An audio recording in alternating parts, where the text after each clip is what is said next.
عليكم ورحمة الله وبركاته كلانتي وعن أو نكسن إذ الكيم بخياري سودا وهذا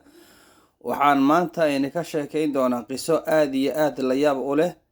نكي قبر درتاد دين إسلام كأه أو غبحي نين شيخة أو لبا مفتئة أو عالمة أو أقون إلهكم من نيستي أي دين إسلام كأه أو غبحي قبر قروح بطنيد sababteeda bayla fiiriya ka sugnaaday sallallahu alayhi wasallam xadiidkan uu warinayay imaam muslim bayla dhageysta xadiid nabiga ka sugnaaday alayhi salatu wasalaam oo imaam muslim uu warinayo ayaa nabigu wuxuu ku leeyahay alayhi salatu wasalaam baadiru bil a'maali fitanan a'maasha wa wanaagsan la degdega oo masaajid iyo quraan akhriska sadaqada iyo khayrkii iyo wanaaga la degdega intaysan imaanin fitan ka qidaci layli mudliman sida habeenka gudcurka ah damugta uu isku dhaxgalo oo kale aysan u dhicin a'maasha khayrka iyo wanaaga la degdega oo khayr ku dadaala xadiidkan أوليه يصبح الرجل مؤمن قفك ننكا أياه واقو بريئة أصغو مؤمنة ويمسي كافرا قبل كان أما قرحضا وحي أدعيسا أصغو قال أو يمسي مؤمنا أما وحو قبل كودعيا أصغو مؤمنة ويصبح كافرا قبل كان واقو وحو asagoo gaal ah yabiicu wuxuu gadayaa diinuhu diintiisa bicaradi min addunyaa wax in yar oo adduunyada birbirkeeda ah ayuu ku gadanayaa oo bilaabatana waatana hadda ka hor waxaa jiray nin sheekha oo culamo ah oo masaajida ka aada kutubka akhrin jiray oo caalim oo faqiih ah ayaa waxaa la sheegay fidnada dumarka ay leeyihiin dartood ayuu ninka diinta uga baxay masjidka maalin maalmaha ka mid ah asagoo ku sii socda ayaa gabadh qurux badan ayaa ka hor timid oo nasraaniyad ah gabadhii markii uu isha ku dhuftay ayaa waxaa dhacday in uu si fiican u eegay gabadhii ayaa caashaqeedii ama jacaylkeedii ayaa lubada ka galay iyo qalbiga asagoo yaab iyo ama kaag ay ku dhalisay gabadha quruxdeedii ninkii ayaa wuxuu sameeyey gabadha markuu u eegay sanqaroorka ku yaala afmadowgeeda iyo qoorteeda dherarkeeda iyo faraheeda quruxdooda ayuu la amakaagay gabadhii markuu sidaa u eegay caashaqii ayaa aad ugu sii durkay wuxuu u soo bandhigtay jacayl wuxuuna ku yidhi ina adeeray waxaan doonayaa in aan ku guursado haddii aad iga aqbashid waa ayna ka diiday way ka dhaga adeegtay laakiin maxaa dhacday markaa gabadhii aad iyo aad ayuu ugu soo celceliyey gabadhii markuu ku soo celceliyey oo muddo badan oo daba jiiqahayay ayaa maalin maalmaha ka mid waxay ku tiri niyahu kuma guursanhay ilaa laakiin shardi ayaan wataa ayay ku tiri markaasaa wuxuu ku yidhi muxuu yahay shardigaad ii soo bandhigayso wuxuuna ku yidhi waxay ku tiri shardigan kuu soo bandhigayo aniga adiga isku diin ma nihin adigana qof muslim ayaa tahay weliba culummo ayaa tahay aniguna qof gaala ayaanahay laakiin isma waafaqi karno ayay ku tiri gabadhii ayaa waxay tiri maadaama ay gaal ay ahayd wuxuu ku tiri markaa diinta islaamka ka soo baxdid ayaan ku guursanayaa ayay ku tiri wuxuu ku yidhi waan ka soo fikirayaa markii ay sidaa uu ku dhahay gabadhii waxay samaysay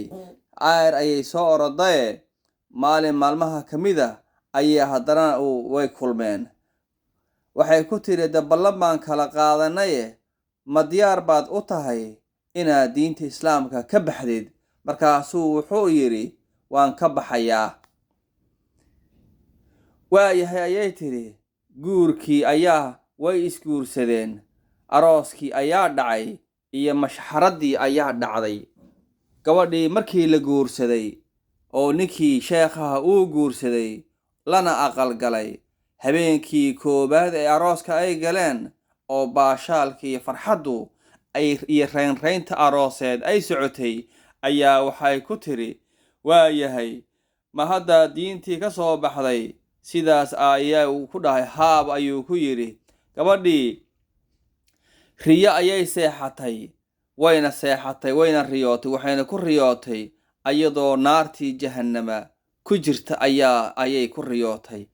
holac ayay la kulantay. waagi markuu si xillo ugu baryey ayay ka soo boodday guriga iyadoo dirac wadata oo tafta jiidaysa. markaasay waxay ku tiri, way soo boodday, waxayna dhahday, qul huwa allaahu axad allaahu samad lam yalid walam yuulad walam yakun lahu kufuwan axad ayayna ku celcelinaysay. gabadhii ayaa dadkii yaqaana ayaa ku soo baxay subaxda iyadoo bannaanka taagan oo qulwallaha ku celcelinaysaa.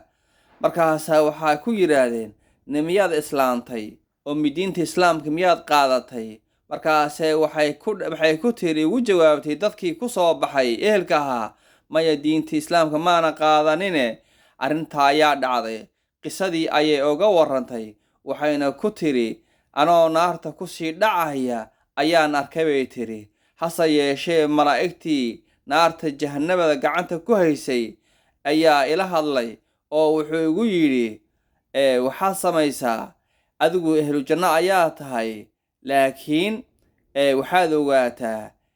qofka jannadii waa naartii aad geli lahayd, ninka sheekha ah ayaa kaa furtay oo booskaada gelaya, waana uu isoo qaaday, jannadii ayuu i geeyey. quruxdeedii iyo bidhaanteed markaan arkay ayaa la yidhi, booskan waxaa iska laha ninka sheekha ah ee aad la aqal gashay ee diinta islaamka ka soo baxay, ninkaa ayaa jannada iska leh. markaasaa waxaa dhacday, arrintii ayaa la yaabay. markaasaa waxay tidhi, malaga naarta jahannada faraheedahayay ayaa qulwalle i akhriyey. qulwalle sidaas ayaan ku qabsaday oon ku akhriyey. ninkii ayaa waxaa dhacday sheekhaha, iyadana islaamkay noqotay, idna asagana wuu gaaloobay. hase yeeshee dowladda islaamka xilligaa joogtay ayaa ninkii waxay ku xukuntay inuu yahay qof murtada, diintiina ka baxay ayaa lagu xukun, qoorta ayaa laga jaray. asagoo janaasadiisa la wado ayaa sheekh xasanulbasri taabicigii weynaa aad garanaysaan ayaa waxaa dhacday, asagoo janaasadiisii la wado oo xabaalaha loo sii wado, asagoo qoorta laga soo riday ayaa waxaa arkay xasanulbasri taabiciga weynaa. markaasaa waxaa loo sheegay, ninkaas waa